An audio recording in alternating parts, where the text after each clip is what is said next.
அதிமுக கையில் இருக்குன்னு சொல்லி விஜய் குற்றச்சாட்டு வச்சிருக்காரு. அந்த அமைப்பு வந்து வழிநடத்துகிறதுல என்ன தவறு இருக்கிறது? வேல்முருகன் அப்படி கூறுவதற்கான பின்னணி என்ன? என்னோட மறைபொருள் வந்து என் பேச்சை கேட்டு எடப்பாடி நடந்தா என்ன தப்புன்னு அவங்க சொல்ல, எங்க பேச்சை கேட்டு அவர் நடந்துகிட்டு தானே இருக்காரு, என்ன இப்ப கெட்டு போயிருச்சு, நல்லா தானே எல்லாம் போயிட்டு இருக்குன்ற ஸ்டேட்மெண்ட் தான் அவங்க சொல்றது. ஒரு அன்வர் ராஜா மாதிரியான ஒரு சீசன்டு அதிமுக காரன் இருக்க முடியாத அளவுக்கு ஒரு ஸ்ட்ராங்கிள் ஹோல்டை வந்து ஆர்எஸ்எஸ் அதிமுக மீது பாய்ச்சுகிறது. பாஜகவோட இன்னிய பொசிஷன் வந்து கிட்டத்தட்ட வந்து ஒரு கில்லர் பொசிஷன் மாதிரி. நீங்களும் நானும் ஒரு கூட்டணியில் இருக்கோம், அந்த கூட்டணியோட எம்பவர்மெண்ட்டுக்கு நம்ம வேலை பார்ப்போம் அப்படின்ற மாதிரியான வேலையை இந்தியாவில் எங்கேயுமே பாஜக பார்க்கல. எடப்பாடிக்கு பதில் சொல்லுவார்னு நினைக்கிறீங்களா? அதிமுக வந்து பாஜகவை மீறி எதுவுமே நீங்கள் செய்ய முடியாது. ஏங்க அமித்ஷா என்னங்க சொல்கிறது? நான் சொல்கிறது தாங்க முழுக்க முழுக்க உண்மை, நான் மட்டும்தான் முடிவெடுக்கக்கூடிய அத்தாரிட்டி, இங்கே யார் ரூலிங் பார்ட்டி, நான் தான் முடிவெடுக்கணும், கூட்டணி ஆட்சி கிடையாது. இந்த டோனில் இவங்களால சொல்ல முடியுதா? சின்னதாக நீங்கள் ஜெயலலிதாவோட ஈகோவை ரப் பண்ணால் என்னென்னலாம் நடக்கும்? பஸ்ஸை கொளுத்துவாங்க, தெய்வத்தை மனிதன் தண்டிப்பதா, அம்மாவை கொடுத்துரு காவேரியை வச்சுக்க, இந்த மாதிரியான பேனர்கள் இருந்து ஒரு பிம்ப வழிபாடுன்றதா அது இருந்தது. இதே ஸ்டேட்மெண்ட்டு இப்போ வந்து பாஜக அதிமுகவை நெருக்குகிறது, நசுக்குகிறதுன்னு நீங்கள் போயிட்டு அதிமுக தொண்டர்கள்ட்ட சொன்னீங்கன்னா அவங்க பழைய அதே ஃபோர்ஸோட ரிபல் ஆவாங்களா? நீ யாரா அதை கேட்கறதுக்குன்னு வருமா? ஜெயலலிதா வந்து எதிர்க்கட்சி தலைவராகவோ கலைஞர் எதிர்க்கட்சி தலைவராகவோ இருந்திருந்தா எக்ஸிஸ்டிங் அரசை வந்து என்ன குடைச்சல் கொடுத்துருப்பாங்கன்றது நமக்கு தெரியும் இல்லையா? அந்த குடைச்சல் உங்களால் ஏங்க கொடுக்க முடியல திமுகவுக்கு? அப்போது அது கொடுக்க முடியாத அளவுக்கு உங்களையே சாப்பிட்டு கொண்டிருக்கிற ஒரு கட்சி இருக்கு இல்லையா? ஐடிக்கு டிஸ்மேண்டில் ஆகிறது மூலியமாக வந்து பாஜகவுக்கு அது நல்லதுன்னு நினைக்கிறீங்களா? Any given point of time இப்போதைய பாஜக அல்லது ஆர்எஸ்எஸ் என்பது அதிமுகவுக்கு டெட் வெயிட். வணக்கம்மா. உயிர் வணக்கம் அறிவு. தாவேக்கா மாநாட்டிலேருந்து இன்னும் நீங்கள் வெளில வரல போல இருக்கு. இல்லை நான் வந்து ஒரு ட்ரெண்டாகவே வச்சுருக்கேன். உயிர் வணக்கம் தான் இனிமேல் சொல்லலான் இருக்கேன். ஓகே, எல்லா இடத்துலையும் தான் ட்ரெண்டு. ஓகே, அதனால் நான் வந்து உயிர் வணக்கம் தான். எனக்கு உயிர் வணக்கம் சொல்ல பிடிச்சிருக்கு, புதுசாக இருக்கு. தமிழ் வணக்கம், மாலை வணக்கம் மாதிரி திடீர்னு உயிர் வணக்கம் இருக்கு, புதுசாக இருக்கு. அங்கே கூட பல லட்சம் பேர் கூட மறந்துருப்பாங்கன்னு நினைக்கிறேன். நீங்கள் வந்து மறக்காம இம்பாக்ட் நிறைய இருக்கு, நிறைய நாமளும் பேசியிருக்கோம். அதை பற்றி அடுத்தடுத்து இல்லை தாவேக்கா மாநாட்டில் ஆரம்பித்த ஒரு விஷயம் தான் இப்போ ஒன்று பெருசாக வெடிச்சிட்டு இருக்கு தமிழ்நாட்டில்.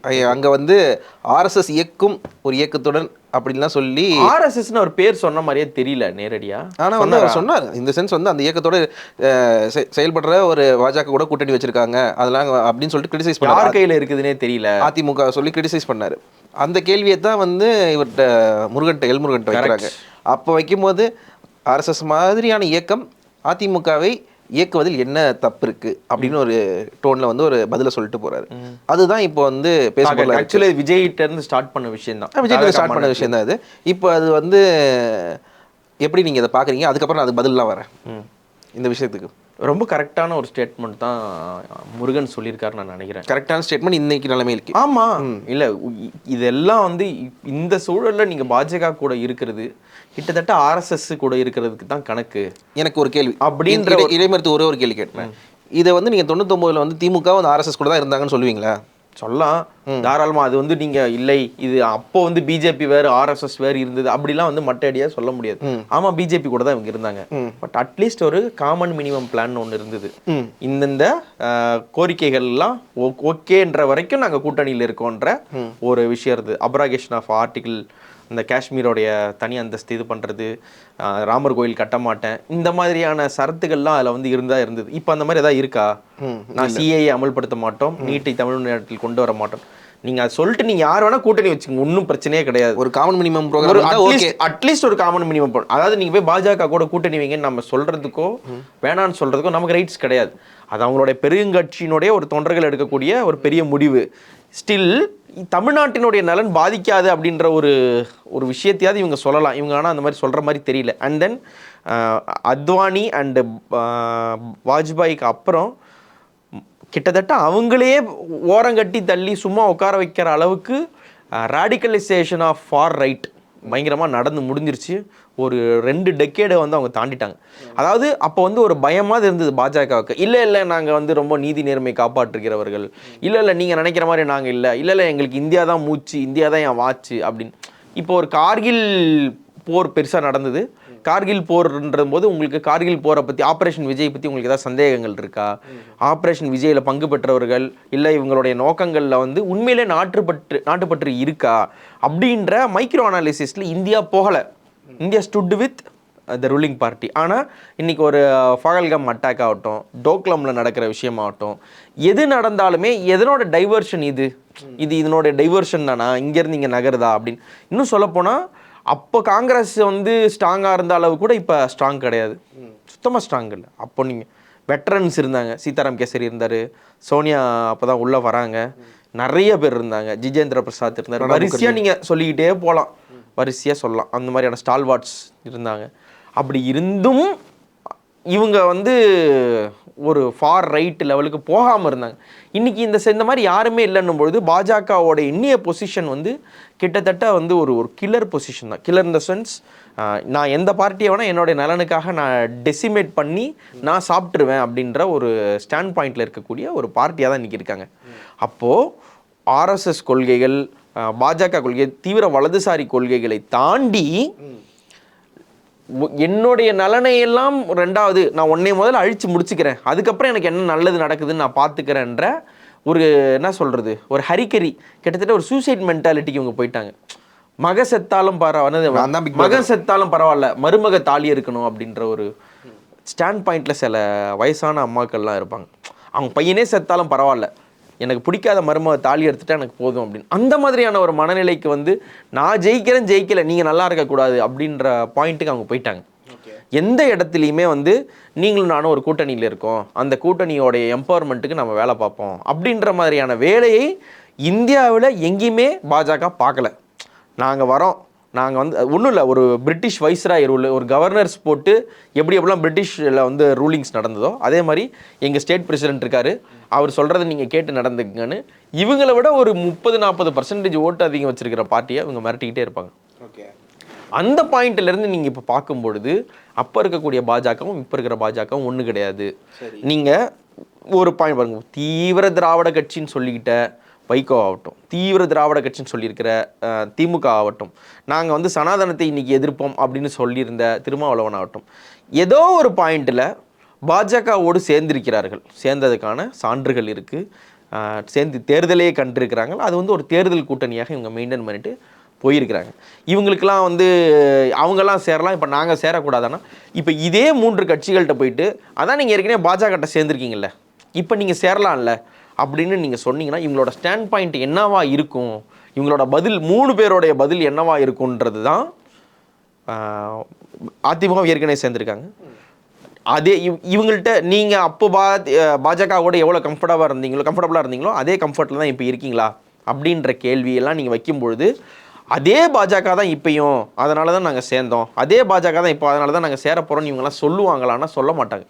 ஸோ அந்த மெஷர் தான் வந்து நீங்கள் என்னென்னு பார்த்தீங்கன்னா இன்னைய தேதிக்கு பழைய பாஜகவுக்கும் இப்போ இருக்கக்கூடிய பாஜகவுக்கும், அதாவது அத்வானி அண்ட் வாஜ்பாய் சமயத்தில் இருந்த அவங்க கோலோச்சி கொண்டிருந்த நேரத்தில் இருந்த பாஜகவுக்கும் மோடி அண்ட் அமித்ஷாவோட ரத யாத்திரைலாம் நடந்துச்சுன்றீங்க. ஏன் ரத யாத்திரை அந்த மாதிரி விஷயங்கள் எல்லாமே நடந்துச்சு, எல்லாமே ஃபைன். ஆனால் ஒரு பிரைம் மினிஸ்டர் வேட்பாளராக அவர் அறிவிக்கப்பட்டார், பிரைம் மினிஸ்டர் வேட்பாளராக அவர் தான் வருவார்னு சொல்லப்பட்ட நேரத்தில் ஏன் மோடிக்கு வாய்ப்பு வருது?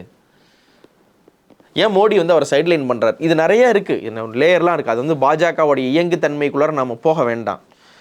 கிட்டத்தட்ட வந்து ஒரு அதிமுகவோட நடந்திருக்கிறதே வந்து ஒரு ஹாஸ்டைல் டைப். ஒரு திமுக வந்து நான் இப்படி ஒரு ஆட்களோட கொள்கை கூட்டணி வைக்கிறீங்க நீங்கள் ஏன்னு கேட்கும்போது, திமுக மட்டும் இல்லை இவங்க ஆளுங்கட்சியில் இருக்க நிறைய பேர் கேட்கும்போது அதிமுக பதில் நீங்கள் தானே கட்சியில் கூட்டணி வச்சு என்ன சொன்னாங்கன்னா எங்கள் ஆட்சியை கவுக்க சொன்னாங்க ஜெயலலிதா.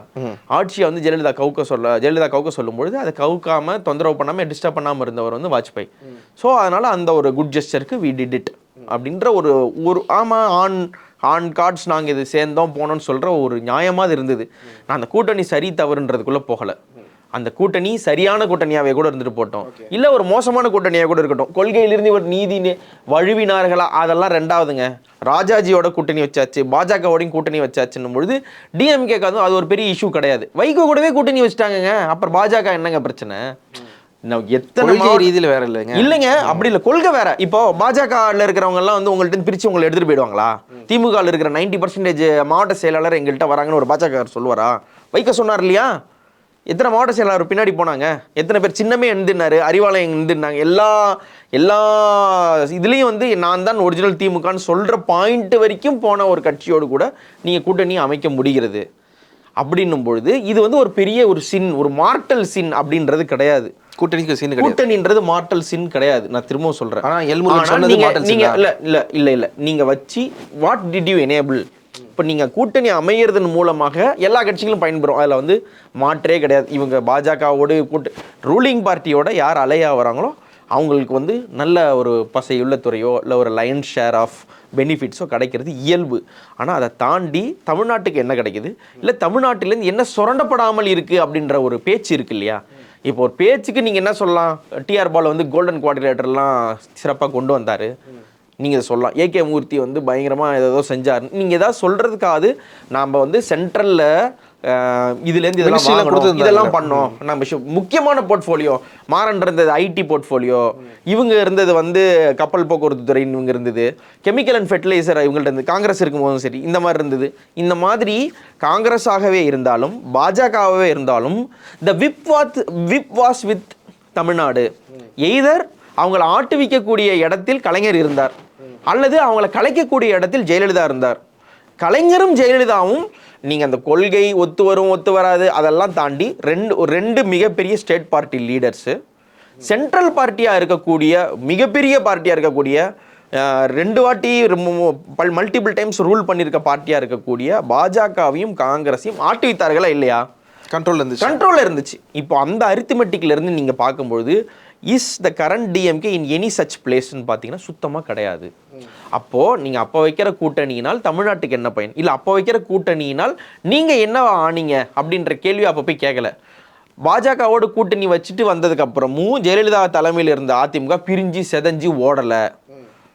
அவங்களோட கூட்டணி வச்சுட்டு வந்ததுக்கப்புறமும் கலைஞர் தலைமையில் இருந்த திமுகவுக்கு பிரிஞ்சு செதஞ்சு ஓடலை, விசிகாவுக்கு ஓடலை, மதிமுகவுக்கு ஓடலை, யாரும் எந்த பிரச்சனையும் ஆகலை, எந்த மாதிரி பிரிஞ்சு சண்டை வெட்டு குத்துன்னு எதுவுமே போல. பாமகவுக்கு அவங்க இருக்காங்க இல்லை இப்போ. ஆனால் இப்போ இருக்கக்கூடிய பாமகவை பாருங்க, இப்போ இருக்கக்கூடிய அதிமுக பாருங்க. இதனால் ஒரு சின்னத்தை வச்சு வர்ற பிரச்சனையை எப்படி ஒரு ப்ரெஷர் பாயிண்ட்டாக பாஜக அவங்களுக்கு யூஸ் பண்ணிக்கிட்டு இருக்காங்க. நீங்கள் என்னைய மீறினா சின்னத்தை நான் அங்கே தள்ளிடுவேன் அப்படின்னு சொல்கிறது. அதுக்கடுத்து மல்டிபிள் தலைமைகளை வந்து வெயிட்டிங்லேயே வச்சிருக்குது. உங்களுக்கு உண்மையிலேயே ஒரு அக்கறை இருக்குன்னா நீங்கள் தலையிடாமல் எல்லாத்துலேயும் இங்கே நவுங்குந்தாங்கன்னா அதிமுக காரனே அதிமுகவுடைய எல்லா பஞ்சாயத்தையும் பார்த்து அவனே சால்வ் பண்ணி போகிறான். ஆக்சுவலாக வந்து 2 டாபிக் நீங்கள் சொல்கிற மாதிரி பிஜேபி வந்து ஸ்டேட் பார்ட்டிஸை வந்து இப்படி ஹேண்டில் பண்ணுறது வந்து காங்கிரஸ் பண்ணாமல் இல்லை அந்த காங்கிரஸ் பண்ணது ரைடு நடந்துகிட்டு இருக்கும்போதே உட்காந்து பேரம் பேசின கட்சி தான் இல்லை. அதெல்லாம் வந்து காங்கிரஸுக்கு வந்து இது வேற, இது வந்து புதுசு கிடையாது. ஆனால் காங்கிரஸ் வந்து ஒரு மொத்த பார்ட்டியை கண்ட்ரோல் எடுக்க, ஒரு பார்ட்டியை நிர்பந்திக்கிறதுன்றது நடக்கும். டிஎம்கே வந்து விசிகாக்கு பிரஷர் போடாதா, பாமகவுக்கு பிரஷர் போடாதா, தேமுதிகவுக்கு போடாதா, கம்யூனிஸ்டுக்கு போடாதா, இல்ல ராமதாஸ் மாதிரியான சின்ன கட்சி ஆட்கள் திமுகவுக்கு பிரஷர் போடலையா, தேமுதிக மாதிரியான சின்ன கட்சி அதிமுகவுக்கு போடலையா? இதெல்லாம் வந்து எலக்டோரல் ஈக்குவேஷன்ல பெரிய கட்சி சின்ன கட்சியை ப்ரெஷர் பாயிண்ட்ல வைக்கிறதும், இவங்க வந்து ஒரு சின்ன ஒரு பிளாக்மெயில் இதில் வைக்கிறதும் it's and part and parcel. அதில் வந்து எந்த குவாம்ஸும் கிடையாது. ஆனால் இவங்க ஒட்டு மொத்தமாக இவங்க இல்லைன்னா, அப்போ அதிமுக இல்லைன்னா பாஜகவுக்கு இங்கே வழியே கிடையாதுன்னு தெரியும். யாரும் அவங்களை தூக்கி சமக்க ரெடி கிடையாது. விஜய் கூட தேர்ந்தெடுக்க மாட்டேங்கிறாரு. நீங்கள் சும்மா அந்த பச்சைமுத்து கட்சி, சரத்குமார் இருந்த கட்சி, இன்னொரு யாரோ இருந்தாங்க XXYY அப்படின்னு நீங்கள் யாரை வேணால் நீங்கள் கூட்டு வந்தாலும் உங்களுக்கான ஒரு என்டிட்டி கிடையாது. ஒரு ஹோஸ்டாக ஒரு பார்ட்டியே இல்லை. அப்படிப்பட்ட பார்ட்டியை நீங்கள் எப்படி பார்த்து இருந்திருக்கணும்? நல்ல ஒரு ஸ்கோப்பாக பார்த்துருக்கலாம். அவங்க நல்லதாங்க பாக்குறாங்க. சொல்லி முடிச்சிடறேன். கூட்டணி வச்சிருக்காங்க. அமித்ஷா வந்து எடப்பாடி தலைமையில் தான் ஆட்சியை வந்து ஜெயிச்சானா எடப்பாடி தான் சிஎம்ன்றாரு. இன்னும் சொல்ல போனா எடப்பாடினாலதான் வந்து சண்டை போட்டுட்டு இருந்த அண்ணாமலை வந்து சொல்லிட்டாரு எடப்பாடி தான் சிஎம்மா இருக்கு. இல்ல அது அடுத்த பாயிண்ட். இப்போ என்னன்னா பிஜேபி வந்து அதிமுக நீங்கள் சொன்ன விஷயங்கள்லாம் வந்து பண்ணிட்டு இருக்காங்க. இப்போ இந்த கேள்வி என்னன்னா, இதே RSS கேள்வியை வந்து எல்முருகன்ட்ட கேட்டதுக்கு ஒரு பதில் வந்திருக்கு. இதே நயினார்ட்ட கேட்டது இதே பதில் வந்திருக்குமா? கம்யூனிஸ்டே கேட்டா இந்த பதில் வந்திருக்கும். அண்ணாமலை இதே பதில் தான் சொல்லுவாங்க. இல்ல இது எல்லாரோட ஸ்டேட்மெண்ட்டையும் நம்ம ஒப்பு நோக்கணும். இது வந்து நான் வந்து பிளைன் அண்ட் ஸ்ட்ரைட்டா நான் என்ன சொல்றேன்னா, ஒரு ஆரண்ய காண்டத்துல வர்ற அந்த சிங்கபெருமாள் சுபு எப்படி வந்து கூடவே வச்சிருந்தாரோ அந்த மாதிரி மிரட்டி தான் வந்து பாஜக வந்து அதிமுக வச்சிருக்கிறது. இதில் வந்து இதில் சொல்கிறதுல எந்த தயக்கமும் கிடையாது. அதிமுக வந்து பாஜகவை மீறி எதுவுமே நீங்கள் செய்ய முடியாது. ஏங்க அமித்ஷா என்னங்க சொல்கிறது, நான் சொல்கிறது தாங்க முழுக்க முழுக்க உண்மை, நான் மட்டும்தான் முடிவெடுக்கக்கூடிய அத்தாரிட்டி, இங்கே யார் ரூலிங் பார்ட்டி, நான் தான் முடிவெடுக்கணும், கூட்டணி ஆட்சி கிடையாது. இந்த டோனில் இவங்களால சொல்ல முடியுதா? ஏன் கூட்டணி ஆட்சி? அப்படி கிடையாதுங்க. ஒரு தமிழ்நாட்டுக்கு ஒரு கூட்டணி ஆட்சி எஸ் நோன்றதெல்லாம் தாண்டி கூட்டணி ஆட்சி வேணுமா வேண்டாமா அப்படின்ற முடிவை யார் எடுக்கணும்? யார் எடுக்கணும்? இங்க யார் பெரிய பெரிய கட்சியா எது இருக்கு? திமுக அதிமுக இருக்காங்க இல்லையா? கூட்டணி ஆட்சி வேணுமா வேண்டாமான்றது இரு பிரதான கட்சியினுடைய தலைவர்கள் எடுக்க வேண்டிய முடிவா இல்லையா? இப்போ நான் வந்து உங்கள்கிட்ட வரேன், நீங்க வந்து இருங்க, நீங்க வந்து ஒரு 200 சீட்டு ஜெயிக்கிற அளவுக்கான திண்மை உள்ள ஒரு ஆள், என்னுடைய சப்போர்ட் உங்களுக்கு தேவை கிடையாது, நான் வந்து தான் நீங்கள் ஜெயிக்கணும்னு கிடையாது. இல்லை நான் வர்றதுனால, நான் இல்லாமல் போகிறதுனால உங்கள் வெற்றி பாதிக்கப்படாது, பர்சன்டேஜ் பாதிக்கப்படும் வச்சுக்கோங்க. நீங்கள் வந்து நான் வரேன், எனக்கு வந்து கூட்டணியில் வந்து எனக்கு ஆட்சி கொடுக்குறீங்களா, கூட்டணியில் பங்கு கொடுக்குறீங்களா அப்படின்னு சொல்லிட்டு எனக்கு ஒரு 4 போர்ட்ஃபோலியோ நான் கேட்குறேன்னு வச்சுக்கோங்க. நீங்கள் ஏன் எனக்கு கொடுக்கணும்? நீங்கள் எனக்கு நீங்கள் எந்த வகையில் நீங்கள் கொடுக்க பாத்தியப்பட்டவர், எந்த வகையில் நீங்கள் கொடுக்க நியாயப்படுத்தப்பட்டவர்? ஒன்றுமே இல்லையே. ஒரு இடத்துல ஒரு இடத்துல நிற்கிறாங்க, ஒரு தொகுதியில் நிற்கும் பொழுது உங்கள் கட்சிக்காரரை ஓரம் தள்ளிட்டு தான் நீங்கள் வந்து இன்னொரு கட்சிக்கு அகாமடேட் பண்ணுறீங்க. அந்த அளவு சாக்ரிஃபைஸ் வந்து ஒரு கட்சி பண்ணுதுன்னா தட்ஸ் மோர் தென் இனஃப். ஒரு கட்சி ஒருத்தவங்களை சப்போர்ட் பண்ணுறாங்கன்றதுக்காக கூட்டணி ஆட்சி கொடுத்தே தீரணுன்ற நியதி இல்லை.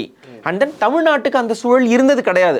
அது இன்னொரு டைரக்ட் மெஷர் என்னன்னா, இவங்க எல்லாம் சும்மா அந்த ஒரு பீட்டிங் அரவுண்ட் த புஷ்ஷா என்ன பேசலாம், கூட்டணி ஆட்சி இல்லைனா நேர்மையா, நீதியா, நியாயமா, ஜனநாயகம், அதெல்லாம் கிடையாது. ஒரு சிங்கிள் பார்ட்டி, நீங்கள் தான் ரெஸ்பான்சிபிளா, நீங்கள் தான் ரெஸ்பான்சிபிள், நீங்கள் தான் அக்கௌண்டபிளா, நீங்கள் தான் அக்கௌண்டபிள், அவர் தான் இவர் தான். இவங்க யாருமே வந்து ஒருத்தர் வந்து பிரிஞ்சோ இன்னொரு சைடு போகவோ தயங்கினவங்க கிடையாது. அப்போது இப்போ ஒரு பேச்சுக்கு, இப்போ நாம் 2 பேர் கூட்டணியில் இருக்கிறோம், நாம் இன்றைக்கி வந்து நான் வந்து ஒரு பிரச்சனை பண்ணுறேன், நான் வந்து என்னால் தான் நீங்கள் வீணாயிட்டீங்க, நான் வந்து குற்றம் சொல்லிட்டு நான் வேறு இடத்துக்கு நான் போகிறேன். இப்போ நான் போகும்போது மட்டும் அங்கே நீங்கள் என்னன்னு சொல்லி பிச் பண்ண முடியும்? நீங்கள் யாரை ப்ளேம் பண்ணுவீங்க? ஓகே, இப்போ நான் உங்கள்கிட்ட திரும்பி வரேன், நீங்கள் யாரை ப்ளேம் பண்ணுவீங்க? திரும்பி வரவங்களை ப்ளேம் பண்ணுவீங்களா, கூட இருந்தவங்களை ப்ளேம் பண்ணுவீங்களா? இந்த பிரச்சனைலாம் இருக்கு, இவங்க இவ்வளோ சிக்கல்கள் எல்லாம் இருக்கு. அதெல்லாம் தாண்டி யார் அக்கௌண்டபிள் இருக்கு. இன்னொன்று, இது தேவை கிடையாது. இதனுடைய இன்னொரு இன்டைரக்ட் மெஷர் என்னன்னா, இன்னொரு பார்ட்டி தேவைப்படுற அளவுக்கு நாம வீக்காக போகல. திமுகவும் அதிமுகவும் வீக்கா போகல. சரி, இன்னொரு பார்ட்டிக்கு கூட்டணி சீட்டு கொடுக்கணும். நான் சொல்லி முடிச்சிடறேன். இப்போ எனக்கு வந்து கூட்டணியில நீங்க பங்கு கொடுங்கன்னு சொல்லி அதிமுகவை தொந்தரவு பண்ற சின்ன கட்சி எது? பாஜக இல்லாத 2 கட்சி சொல்லுங்க பாப்போம். பாஜக இல்லாத கூட்டணியில் இருந்தவங்க யாராவது எனக்கு கூட்டணி ஆட்சி கொடுங்கன்னு ஜெயலலிதாட்ட யாராவது தொந்தரவு பண்ணாங்களா? இல்ல. ஜெயலலிதாவுடைய முழக்கமாவே என்ன இருந்ததுன்னா, இங்க நாங்க கான்கோர் பண்ணிட்டோம், தமிழ்நாடு எங்களுது. அதுக்கப்புறம் வந்து மோடியா லேடியான்னு சொல்லிட்டு அவங்க நேஷனல் பாலிடிக்ஸ்ல வந்து நானும் ஒரு பெரிய பிளேயர்னு வஸ்தாது காட்டுறதுக்காக அந்த அம்மா ரெடி ஆகி போச்சு. போனாங்களா இல்லையா? அப்போ இங்கே நான் ஸ்ட்ராங்கா தான் இருக்கேன் போது நீங்க சொல்ற கல சூழல் இப்ப இல்லைங்க. அதுதான் சொல்றேன். அந்த கல சூழல் இப்பயுமே அதிமுகவுக்கு இல்லை. இப்பயுமே அதிமுக வந்து கூட்டணி ஆட்சி கொடுக்குறாங்க, தயவு செஞ்சு வாங்க, நீங்க வந்தாதான், இல்லவே இல்லை. அந்த சூழலுக்கு அவங்க போகல. அப்படியே ஒரு சூழலுக்கு அதிமுக போயிருச்சுன்னு கூட வச்சுக்குவோம். இவங்களோட கூட்டணி வச்சா இவங்களுக்கு 30 சீட் எக்ஸ்ட்ரா ஆட்சி கிடைக்க போகுது. அதனால இவங்களுக்கு கிடைக்கவா? எப்ப அவங்களோட கூட்டணி வச்சாதான் ஒரு 40 சீட்டு பின்னாடி இழுத்து விடுவீங்க. நீங்க சொல்லுங்க. இல்ல, அது அதிமுக நம்பிக்கை இல்லையா? அப்போ ஒரு பாஜக அல்லாத அதிமுக லுக்ஸ் மோர் பவர்ஃபுல் தென் பாஜகவுடன் இருக்கும் அதிமுக. தமிழ்நாட்டு மக்களுக்கு அதுதானே நடந்திருக்கு இது வரைக்கும் அப்படித்தானே போயிருக்கு.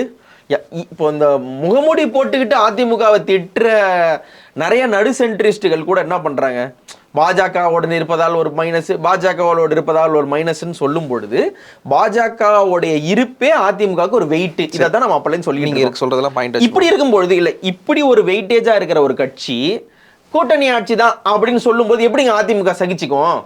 அதிமுக சகிச்சுக்கிறதுலாம் சகிச்சதுக்கு இது வரைக்கும் அவங்க தலைவரில் வந்து செல்லூர்ராஜ் மட்டும் தான் பதில் சொல்லியிருக்காரு. நாங்கள் வந்து அடிமையெல்லாம் இல்லை, யாருக்கும் நாங்கள் அடிமை கிடையாதுன்னு சொல்லிட்டு ஒரு பதில் சொல்லியிருக்காரு. ஆனால் நீங்கள் வந்து திரும்ப அது கூட்டணிக்குள்ளே போகிறீங்க. என்னோட கேள்வி வந்து ஆர்எஸ்எஸ் இயக்கம் தான் இயக்குனா என்ன தப்புன்னு ஒரு கேள்வியை வந்து இவர் கேட்டுட்டு போயிருக்காரு. ரயில் சொல்லி முடிச்சிடறேன். அந்த கேள்வியோட பின்விளைவுகள் என்னவா இருந்திருக்குன்னு அவர் யோசிச்சு சொன்னார். இல்லை, நான் கேள்வி முடிச்சிடறேன். அந்த கேள்வி இன்னும் முக்கியமான விஷயம் என்னன்னா, இதை வந்து அதிமுக தலைவர்கள் ரசிக்க மாட்டாங்க.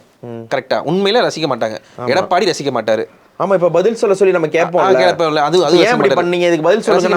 அப்படி இருக்கும் சமயத்தில் எல்முருகன் அப்படி கூறுவதற்கான பின்னணி என்ன? இல்ல, நான் இதுக்கு முன்னாடி இந்த கூற்று பின்னாடி இது இவங்க கூற்று படி நடந்தா என்ன நடக்கும் நான் சொல்லிடுறேன். இவங்க வந்து ஜெயலலிதா இருக்கும் பொழுது ஒரே ஒருத்தருக்கு கூட கட்ஸ் கிடையாது வந்து இங்கே தலைமை சரியில்லை, இங்கே அது சரியில்லைன்னு அதிமுக சொல்றது. அதிமுக ஜெயலலிதா இருக்கும் பொழுது ஜெயலலிதாக்கு ஆப்போனன்ட் பார்ட்டியா பாஜக இருந்திருக்காங்க இல்லையா நிறையா வாட்டி. அவங்க ஒன்றும் இவங்க ஃபுல்லாக ஜெயலலிதாவோடவே சேர்ந்து ஒட்டு உறவாடி கூட்டணியில் நான் இருந்தோம், அம்மா வழியில் நடப்போம்லாம் இவங்க சொல்லிக்கிட்டு இல்லை, ஏற்றுருக்காங்கல்ல, சம அளவில் ஏற்றுருக்காங்க இல்லையா. ஒரே ஒருத்தருக்காவது கட்ஸ் இருந்ததா இங்கே தலைமை சரியில்லை, இங்கே வேக்கம், ஆர்எஸ்எஸ் பேச்சை கேட்டு அதிமுக நடந்தா என்ன, இந்த மாதிரிலாம் சொல்கிறதுக்கு உங்களுக்கு கட்ஸ் இருந்திருக்கா? அவங்க ஏன்னா சொல்ல வேண்டிய தேவை இல்லாமல் அவங்க நடத்திக்கிட்டாங்கன்றது ரெண்டாவது. ஆனால் இங்கே ஒரு நியூமரோ யூனோ லீடர் இருக்கிறதுனால, ஒரு ஸ்ட்ராங்கான ஒரு லேடி இருக்கிறதுனால நான் அங்கே சொல்ல வேண்டிய தேவை இல்லை. சொன்னாலும் இவங்களுடைய வால் ஒட்ட நறுக்கப்படும். ஒன்றும் வேணாம், ஒரு பாட்ஷா பட மேடையில் வந்து வெடிகுண்டு கலாச்சாரம் இங்கே அதிகமாகிடுச்சுன்னு சொன்னதுக்காக ஆரம் வீரப்பனுக்கு என்னென்ன பண்ணாங்கன்றதுலேருந்து, சந்திரலேகா ஐஏஎஸ்லேருந்து நீங்கள் எல்லாம் நீங்கள் வரிசையாக நீங்கள் சொல்லிக்கிட்டே போகலாம். ஜெயலலிதாவுடைய இந்த ஈகோவை சின்னதாக ரப் பண்ணால் என்ன, நக்கீரன் அலுவலகத்திலிருந்து கலைஞர் கருணாநிதியோடைய மிட் நைட் அரெஸ்டிலிருந்து சின்னதாக நீங்கள் ஜெயலலிதாவோட ஈகோவை ரப் பண்ணால் என்னென்னலாம் நடக்கும். பஸ்ஸை கொளுத்துவாங்க, அங்கே காலேஜில் இருக்கிறவங்களுடைய 3 பொண்ணுங்க, கோகிலவாணி, காயத்ரி, பிரியா, 3 பேரை வச்சு கொளுத்தின இன்சிடென்சஸ்லேருந்து எல்லாமே இருக்குது. தெய்வத்தை மனிதன் தண்டிப்பதா, அம்மா கொடுத்துரு காவேரியை வச்சுக்க, இந்த மாதிரியான பேனர்கள் இருந்து ஒரு பிம்ப வழிபாடுன்றதா அது இருந்தது. இதே ஸ்டேட்மெண்ட்டு இப்போ வந்து பாஜக அதிமுகவை நெருக்குகிறது, நசுக்குகிறதுன்னு நீங்கள் போயிட்டு அதிமுக தொண்டர்கள்ட்ட சொன்னீங்கன்னா அவங்க பழைய அதே ஃபோர்ஸோட ரிபல் ஆவாங்களா? நீ யாரா இதை கேட்கறதுக்குன்னு வருமா? சிவி சண்முகம் வந்து எதுக்கு எடுத்தாலும் திமுக விட்டு சகட்டு மணிக்கு வச்சு செஞ்சு விட்றால, நீ யார் இப்படி கேட்கறதுக்குன்னு விஜய் செய்கிறார்ல, அவரால் பதிலுக்கு வந்து நேரடியாக இப்போ அது அமித்ஷாவை கேட்க முடியுதா? அப்போது உங்களுடைய நீங்கள் இந்த மாதிரியான வாயை திறந்தாலே உங்கள் மேலே கொடநாடு வழக்கு பாயும், இந்த மாதிரி நீங்கள் வாயை திறந்தாலே இடி உங்கள் மேலே வந்து பாயும், இந்த மாதிரி நீங்கள் மேற்கொண்டு வாயை திறந்தீங்கன்னா உங்களுக்கு சின்னம் கிடைக்காம போகும்னு சொல்லி ஒரு பார்ட்டியை டெஸ்ட்ராய் பண்ணுற மூடுக்கு ஆர்எஸ்எஸோ பிஜேபியோ வந்து விட்டார்கள். அப்போ வந்து எல்முருகனோட இதில் இன்னொன்று முடிச்சிடறேன். அவங்க கொஞ்சம் நீங்கள் அவங்களோட நீங்கள் ஈக்குவல் ஸ்டேஜை ஷேர் பண்ணால் கூட, இல்லை மதம் தானே அவங்களோட அதிமுக கையில் எடுக்கக்கூடிய மதமும் பாஜக கையில் எடுக்கக்கூடிய மத பிரச்சனை ஒன்று கிடையாது. ஏன்னா பொது இடத்து கோயில்களில் வந்து ஆடு கோழிகள் பலியிட தடைன்னு ஜெயலலிதா கொண்டு வந்து அதை பின்வாங்கின வரலாறுமே இருக்குது. அது ஒரு ஒரு ஒரு பேர்னிங் பாயிண்ட்டு, அதை தொற்றக்கூட கூடாதுன்னு சொல்லிட்டு இவங்களோட ஆன்மீகமும் இவங்களோட ஆன்மீகம் ஒன்று கிடையாது. நாமளும் தான் திட்டுறோம், ஊரில் இருக்கிறவங்க எல்லாரும் தான் அதிமுக இப்படி செய்யலாமான்றாங்க. ஆனால் ஏதோ ஒரு வகையில் நீங்கள் டிஎம்கேவோட ஆன்டிதீசிஸ் தான் நான் அப்படின்னு சொல்கிற இடத்துல அதிமுக இல்லை. டிஎம்கேவோடைய இடஒதுக்கீடு என்னவோ அதுதான் அதிமுகவோட இடஒதுக்கீடுக்கு சம்பந்தமான நிலைப்பாடு. அதே மாதிரி மக்கள் முன்னேற்றம், மகளிர் முன்னேற்றத்தில் இவங்க என்ன சொல்கிறாங்களோ அதே தான் அவங்களும் சொல்லுவாங்க. இவங்க வந்து ஐடி பாலிசியில் என்ன சொல்கிறாங்களோ அதே தான். இவங்க வந்து எந்த மதத்துக்கும் நாங்கள் வந்து விரோதி கிடையாதுன்னு எப்படி திமுக சொல்லுதோ அதே தான். தமிழர் நலத்துக்கு இவங்க என்ன சொல்கிறாங்களோ அதே தான் இவங்களும். இவங்க வந்து சின்ன சின்ன இஷ்யூஸில் மாறுபடுவாங்களே ஒழிய, சின்ன சின்ன இதில் இருக்கக்கூடிய பாலிசி வைஸு, கொள்கை வைஸ், கோட்பாடு வைஸு மாறுதல் கிடையாது. அப்படி இருக்கும்பொழுது பிஜேபியோட நீங்கள் ஸ்டேஜ் ஷேர் பண்ண என்ன நடக்கும்னா, முருகன் மாநாடுன்னு சொல்லிட்டு திருப்பரங்குன்றத்தில் போட்டு அண்ணாவை கேவலப்படுத்திய மாதிரி கேவலப்படுத்துவாங்க. நீங்கள் போய் பதில் சொல்ல வேண்டியிருக்கும். ஒரு மாதிரி நீங்கள் புஷ் பண்ணதுக்கே நீங்கள் அங்கேருந்து அன்வர் ராஜா வந்தார்ல, அந்த மாதிரி இன்னும் நீங்கள் அழுத்தினீங்கன்னா ஒரு ஜெயக்குமார் வரமாட்டார், ஒரு செல்லூர் ராஜு வரமாட்டார் அப்படின்றது என்ன நிச்சயம்? சும்மா இருக்கும் பொழுது என்ன ஆச்சு, இவர் போயிடுவாரோ, அவர் போயிடுவாரோ, அங்கேருந்து இவர் போயிடுவாரோ, அது போயிடுவாரோன்ற பாஜகவோடு இவங்க. இந்த அன்வர் ராஜாலாம் என்னங்க, கலைஞர் பார்த்தா ஓடி வந்தார், கலைஞர் பார்த்தே வராதவரெலாம் இப்போ எதுக்குங்க வராரு? அண்ட் தென் மோசமான தோல்வி, 2 சீட்டு தான் இவங்க ஜெயிச்சிருக்கும் பொழுது, 4 சீட்டு ஜெயிச்சிருக்கும் போதெல்லாம் கூட அவங்க கூடவே இருந்தவர் எதுக்கு இப்போ வரணும்? அப்போது ஒரு அன்வர் ராஜா மாதிரியான ஒரு சீசன்டு அதிமுகக்காரரை இருக்க முடியாத அளவுக்கு ஒரு ஸ்ட்ராங்கிள் ஹோல்டை வந்து ஆர்எஸ்எஸ் அதிமுக மீது பாய்ச்சுகிறது. இப்படி எடுத்துக்கலாமா? எப்படி? ஆர்எஸ்எஸ் ஸ்டேட்மெண்ட் வந்து it's a systematic dismantling of ஏடிஎம்கேக்கு நடக்கிற விஷயங்கள் தானே அது. சிஸ்டமேட்டிக் டிஸ்மேண்ட்லிங் தான். அவங்க என்ன சொல்கிறாங்கன்னா, எங்களை பகைச்சிக்கிட்டா என்ன தப்பு, எங்கள் பேச்சு கேட்டு நடந்தால் என்ன தப்பு? அவங்க வந்து இப்போ கேளுங்கன்னு எடப்பாடி நிர்பந்திக்கலாம் இல்லை. என்னுடைய மறைபொருள் வந்து என் பேச்சை கேட்டு எடப்பாடி நடந்தால் என்ன தப்புன்னு அவங்க சொல்ல, எங்கள் பேச்சை கேட்டு அவர் நடந்துக்கிட்டு தானே இருக்காரு, என்ன இப்போ கெட்டு போயிடுச்சு, நல்லா தானே எல்லாம் போயிட்டுருக்குன்ற ஸ்டேட்மெண்ட்டு தான் அவங்க சொல்கிறது. நாம் வந்து இனிமே தான் அவங்க கண்ட்ரோலுக்கு எடுக்க போகிறாங்க, இனிமே தான் வந்து இந்த இம்பெடிங் டேஞ்சராக இருக்குன்றது கிடையாது. ஆல்ரெடி கண்ட்ரோல் எடுத்துட்டாங்க. இப்போ அவங்க பேச்சு கேட்டு தானே இருக்காரு. இப்போ என்னங்க நாசமா போயிட்டாரு. எடப்பாடி பதில் சொல்லுவார்னு நினைக்கிறீங்களா? எடப்பாடி இதுக்கு பதில் சொல்ல மாட்டார்னு நான் நினைக்கிறேன். அட்லீஸ்ட் அவரை வந்து பதில் சொல்ல வைக்கக்கூடிய நிர்பந்தத்துக்கு இவங்க கூட்டு போக மாட்டாங்க. இப்போ பதில் சொன்னா பிரச்சனையாயிரும் அந்த கேள்வி. ஆமா, ஆனா நான் திரும்பவும் சொல்றேன், இப்பவும் எனக்கு இந்த கூட்டணி வந்து தேர்தல் வரைக்கும் போகுன்ற நம்பிக்கை இல்லை. பாஜகவும் அதிமுகவும் இதை லாங் டேர்ம் இதை கொண்டு போவாங்கன்ற நம்பிக்கை எனக்கு இல்லை. நீங்கள் நினைக்கலாம் எப்படி இவங்கெல்லாம் எனக்கு என்னவோ ஜான் வாக்கில் இவங்கெல்லாம் டிஸ்இன்டிகிரேட் ஆயிடுவாங்கன்ற ஒரு தாட் ப்ராசஸ் இருக்குது. அப்படி நடந்தால் உண்மையிலே அதிமுகவுக்கு நல்லது. உண்மையிலே அப்படி நடக்கும் பட்சத்தில் தான் திமுகவுக்கு வந்து ஏதோ ஒரு வகையிலேயாவது அதிமுக வந்து ஒரு டஃப்பாவது கொடுக்க முடியும். இந்த 2026 பாஜகவுக்கு ஒன்றுமே கிடையாது, எந்த ஸ்டேக்குமே கிடையாது. இங்கே ஜெயிக்கணும் போகணுன்ற ஒரு பெரிய முனைப்பு அதிமுகவுக்கு இருக்குது. இந்த டூ ஆர் டை சிச்சுவேஷன் இந்த தேர்தலே நீங்கள் விட்டுட்டீங்கன்னா நீங்கள் முதல்வர் வேட்பாளராக முன்மொழியப்பட்டு தோக்கிற 2வது தேர்தல். அதிமுக தொடர்ச்சியாக 2 டேர்ம் வந்து எதிர்கட்சியாக இருந்ததில்லை. அந்த ஒரு கொடுஞ்சாதனைக்கு வந்து எடப்பாடி சொந்தமாவார். பார்ட்டியோட ஸ்டெபிலிட்டி வந்து ஒட்டுமொத்தமாக கொலாப்ஸ் ஆகக்கூடிய ஒரு முக்கியமான இடம். அண்ட் தென் இப்போ நீங்கள் வந்து ஒரு 20 சீட்டு தான் நான் பாஜக கொடுக்க போகிறேன், 30 சீட்டு தான் நான் பாஜக கொடுக்க போகிறேன்னு உங்களால் இப்போதைக்கு ஸ்திரமாக சொல்ல முடியுமா? 100 சீட்டு அவங்க கேட்பாங்கன்ற ஒரு பேச்சு ஓடுது, 80 சீட்டு கேட்பாங்கன்ற ஒரு பேச்சு ஓடுது. இப்படின்னும் பொழுது ஆல்ரெடி 3-4 அணியாக பிரிஞ்சிருக்க அதிமுகவுக்கு இந்த மாதிரியான பாஜகவோட குடைச்சல் இன்னும் பெரிய பிரச்சனை கொண்டு வந்து கொடுக்கும். அப்போது இவங்க ஆர்எஸ்எஸ்னுடைய பேச்சை கேட்க கூட வேணாம். நீங்கள் வெரி பொசிஷனிங் உங்களோட நீங்கள் ஆர்எஸ்எஸ் கூட உங்களை நீங்கள் பக்கத்தில் நீங்கள் பொசிஷன் பண்ணிக்கிட்டீங்கன்றது உங்களை எவ்வளோ தூரத்துக்கு கீழே இழுத்து விட்டுருக்கு. 20% இருக்குது, நீங்கள் திரும்ப 40% அடித்து நீங்கள் வருவீங்க. நீங்கள் உண்மையை சொல்லுங்கள், உங்களால் வந்து ஒரு கலைஞர் அரசுக்கு கொடுத்த நெருக்கடியோட இந்த அரசுக்கு நீங்கள் வந்து ரொம்ப ஈஸியாக நெருக்கடி கொடுத்துருக்க முடியும்ல. இந்த அரசு தப்பு பண்ணாமலாம் இருக்குது, நிறைய தப்பு பண்ணுறாங்கல்ல. பிஆரில் நிறைய ஃபெயிலியர்லாம் இருக்கு இல்லையா, நிறைய பிரச்சனை இருக்கு இல்லையா, நிறைய மரணம் இருக்கு இல்லையா. அதாவது ஜெயலலிதா வந்து எதிர்கட்சி தலைவராகவோ கலைஞர் எதிர்கட்சி தலைவராகவோ இருந்திருந்தா எக்ஸிஸ்டிங் அரசை வந்து என்ன குடைச்சல் கொடுத்துருப்பாங்கன்றது நமக்கு தெரியும் இல்லையா. அந்த குடைச்சல் உங்களால் ஏங்க கொடுக்க முடியல திமுகவுக்கு? அப்போது அதை கொடுக்க முடியாத அளவுக்கு உங்களையே சாப்பிட்டு கொண்டு இருக்கிற ஒரு கட்சி இருக்கு இல்லையா. அந்த உங்கள் அண்ணா பிரச்சனைக்கு நீங்கள் தான் அவங்கள டிஃபெண்ட் பண்ண வேண்டியதாக இருக்குது. எந்த இடத்துலையாவது எங்கள் அண்ணனை நீங்கள் இப்படி பேசினால் நடக்கிறதே வேற எதாவது பாஜக காரங்க அதிமுக காரங்களை டிஃபெண்ட் பண்ணுறாங்களா எங்கேயாவது? இல்லை இப்போ யார் நான் ஒரு பேச்சுக்கு நான் ஒரு திமுக காரன்னு வச்சுக்குவோம், நான் இப்போ எம்ஜிஆரை பற்றி தப்பாக பேசுகிறேன்னு வச்சுப்போம். என்கிட்ட வந்து ஒரு அதிமுக காரன் வந்து ஒரு உண்மையான சுத்தமான அதிமுக காரன் உண்மையிலே எந்த ரெப்பர்கஷன்ஸை பற்றியும் கவலைப்படாமல் சண்டை போடுவான். உங்களுக்கு அந்த மாதிரி ஒரு பாஜக காரன் வந்து உங்களுக்காக ஒரு எம்ஜிஆரை நீங்கள் எப்படி தப்பாக பேசலாம், எங்கள் அம்மாவை பற்றி நீங்கள் எப்படி தப்பாக பேசலாம் அப்படின்னு நீங்கள் சண்டை போடுவாங்களா? வாய்ப்பே கிடையாது. ஏன்னா பாஜகவுக்குள்ளரே இதே ஒரு சூழல் தான் இருக்குது. நீ யார் அணி, நீ அவங்க அணியா இவங்க அணியா? பாஜகவுக்கு தமிழக பாஜக உள்ளாரையே ஒரு பழைய தமிழக காங்கிரஸ் மூடுக்கு அவங்க போயிட்டாங்க. 25 அணி 30 அணி இருக்கிற மாதிரி ஆளாளுக்கு ஒரு அணின்னு இருக்காங்க. அப்படின்னும் பொழுது மத்திய பாஜக என்ன பண்ணிடுச்சுன்னா, நீங்கள் எல்லாரும் நீங்கள் அடிச்சுட்டு கிடங்க, நாங்கள் டைரெக்டாகவே டீல் பண்ணிக்கிறோம்னு சொல்லிட்டு அதிமுகவுக்கு டைரக்ட் இன்ஸ்ட்ரக்ஷன் கொடுத்துட்ருக்காங்க.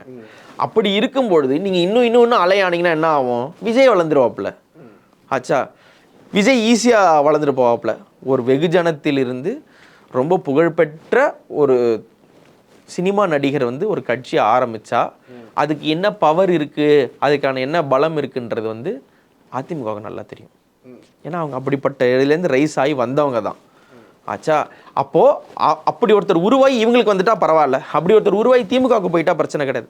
அப்படி ஒருத்தர் உருவாகி திமுகவும் இல்லாமல் அதிமுகவும் இல்லாமல் நிற்கும் பொழுது அவர் வேறு என்ன பண்ணிட்டு இருக்காரு, அங்கே இருக்கக்கூடிய அப்பாவி தொண்டர்கள் அப்படின்றாரு. இப்போ இருக்கிற அதிமுக சரியாக செயல்பட மாட்டேங்கிறாங்க அப்படிங்கிறது. எம்ஜிஆர் எவ்வளோ பெரிய ஆளுன்னு சொல்லிட்டு 5 பெரும் தலைவர்கள் கொள்கை தலைவர்கள் எம்ஜிஆர்லாம் இல்லவே இல்லை. இப்போ திடீர்னு எதுக்கு எம்ஜிஆர் வந்தார்னு தெரியாது.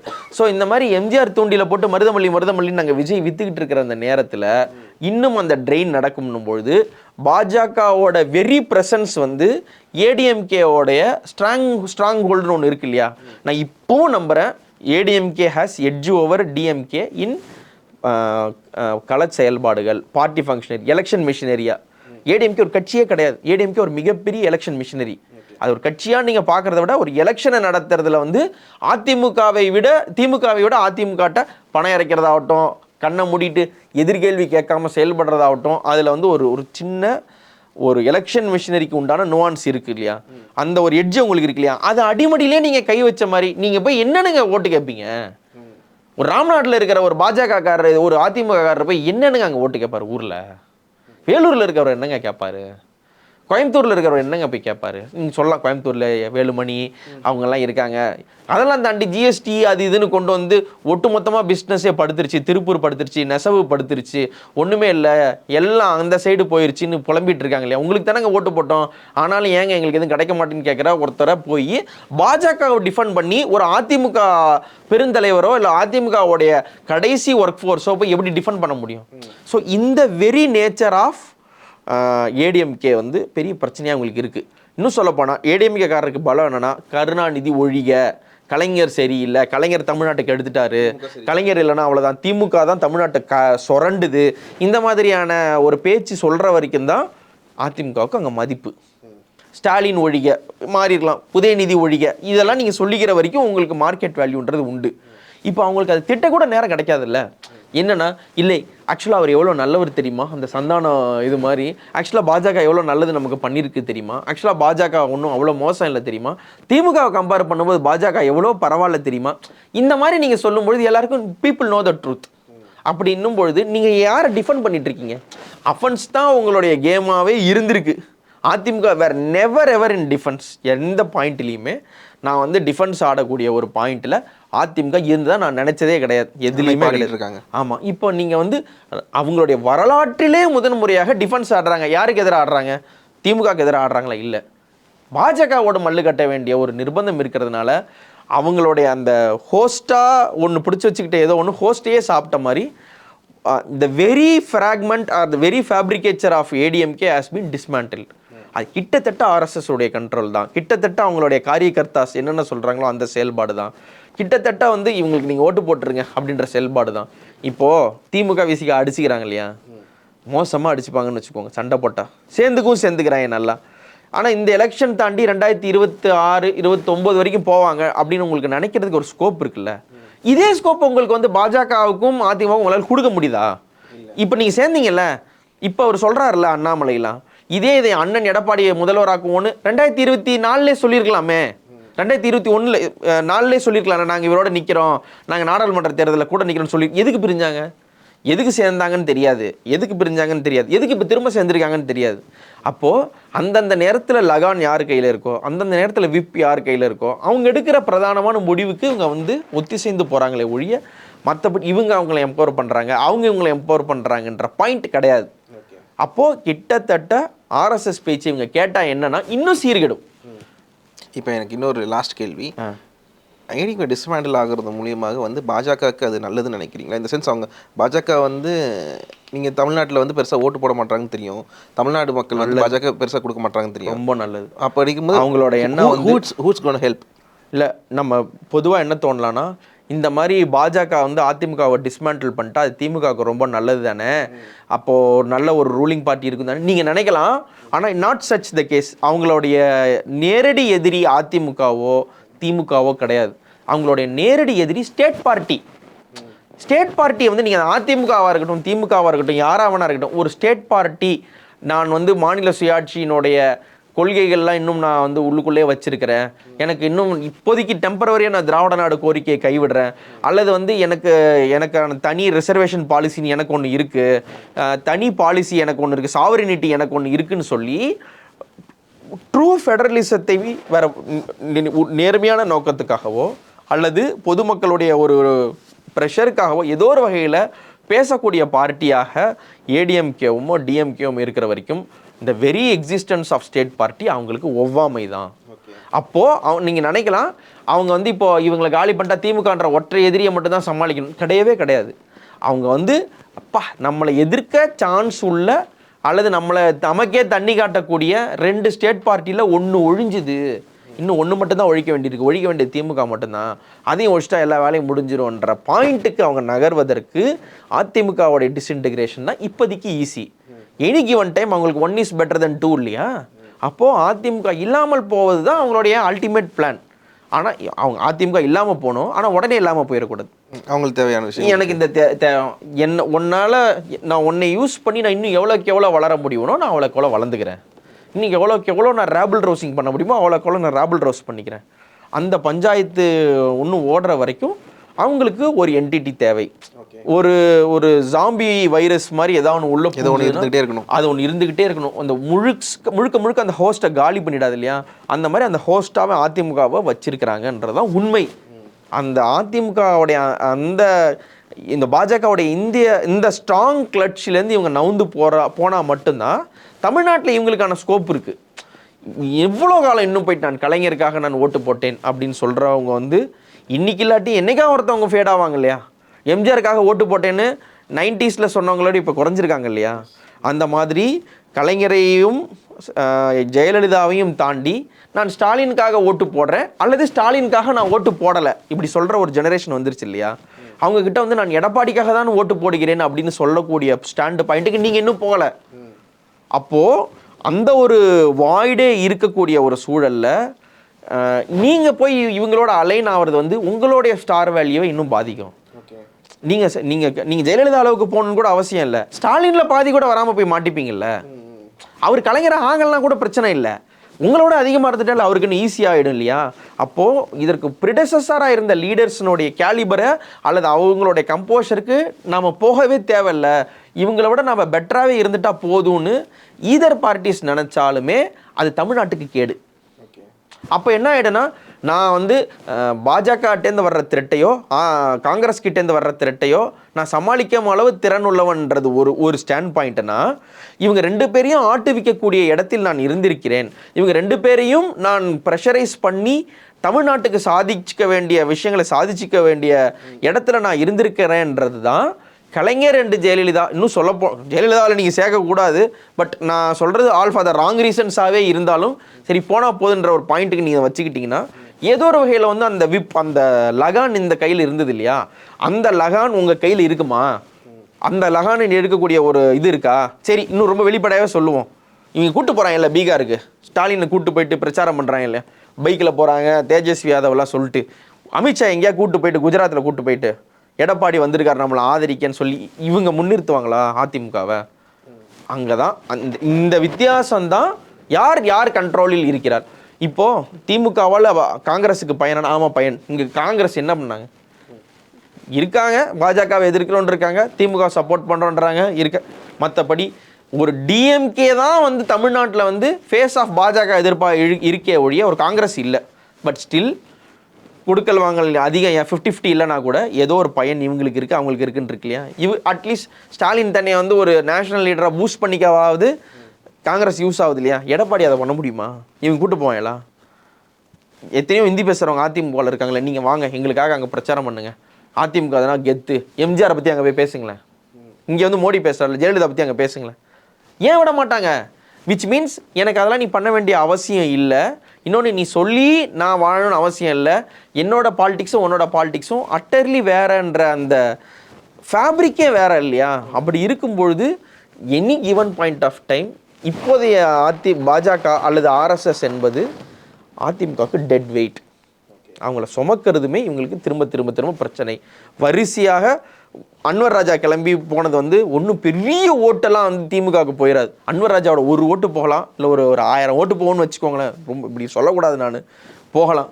ஆனால் ஒரு பக்கம் வந்து முஸ்லீம்ஸ்க்கு எதிரியாக இருக்கக்கூடிய பாஜக அவரோட நீங்கள் கூட்டணி வச்சுட்டீங்க, இந்த ஒரு நரேட்டிவ் வச்சு இவங்கெல்லாம் திமுக தான் முஸ்லீம்களின் பாதுகாவலன் இப்படிலாம் ஏதாவது ஒன்று சொல்லி திமுகவும் கூப்பிட்டுரும், இவங்களும் இதெல்லாம் பண்ணிடுவாங்க. இன்னொரு பக்கம் வந்து கிறிஸ்தவ மைனாரிட்டி என்ன பண்ணுறாங்க, விஜய் பக்கம் போய் நிற்கிறாங்க. Whether you say it openly or not, south Kanyakumari Thoothukudi பக்கம் இருக்கக்கூடிய மைனாரிட்டி கிறிஸ்டியன்ஸினுடைய பார்வை அவங்களுக்கு இருக்குது. கேரளாவில் இருக்க கிறிஸ்டியன்ஸ் வந்து விஜய் கிட்ட ஒரு சின்ன ஒரு கரிசனம் அவங்களுக்கு இருக்குது. அதிமுகவுக்கு இந்த மைனாரிட்டியினுடைய வாக்கு வங்கின்றது வந்து ஆர்எஸ்எஸோடு இருக்க இன்னும் பாதிப்படையும். இது வந்து ஒரு ஓபிசி அல்லது கேஸ்ட் இண்டூஸ்னுடைய வாக்கு வந்து இவங்களுக்கு ஏறிக்கிட்டே இருக்குன்னா இவங்க அதை பற்றி கவலைப்படாமல் இருக்கலாம். இவங்க எங்கேயோ வந்து 20% வந்து நீங்கள் நிற்கிறாங்க ரூலிங் பார்ட்டிலேருந்து. அப்போது ஆல்ரெடி ஒரு ஸ்டீப் டிக்ளைனில் இருக்கிற ஒரு பார்ட்டிக்கு இதனுடைய அந்த அந்யோன்யம்ன்றது இன்னும் மோசமாக தான் கொண்டு போய் விடுன்றது தான் இதனுடைய ஆங்கிளாக நான் பார்க்குறேன். ஓகே, அடுத்தடுத்து இந்த ஆர்எஸ்எஸோடது வந்து இன்னும் முடிய போகிறது இல்லை. ஏன்னா வந்து நீங்கள் எடப்பாடி பதில் சொல்லாமல் இருக்கிறதுனால வந்து அது திருப்பி அது கேள்வியாகும். ப்ளஸ் திமுகவும் அதுக்கு அகேன்ஸ்டாக நிறைய விஷயங்கள் பண்ண ஆரம்பிச்சது பார்க்கல. இன்னும் ரொம்ப ஓப்பனாக சொல்லணும்னா, நீங்கள் ஆர்எஸ்எஸ் வந்து ஒரு ஷௌபின் ஷகீரா எடுத்துக்கிட்டிங்கன்னா அதிமுக தான் கல்யாணி. நீங்கள் உங்கள் சௌபின் ஷகீருக்காக நீங்கள் 1000 கொலை பண்ணாலும் உங்களுக்கு என்ன நடக்கும்ன்றது வந்து எல்லாருக்குமே தெரியும். ஓகே, இது வேற எப்படி எனக்கு ஒப்புமையாக சொல்கிறதுன்னு தெரியல. சரிங்க, நன்றி. யார் இதானாலும் 2 பேருக்குமே பஞ்சாயத்து தான். கூலிக்கும் வந்து நல்லா ப்ரொமோஷன் பண்ணிட்டீங்க. நன்றி. நன்றி. Subscribe to One India and never miss an update.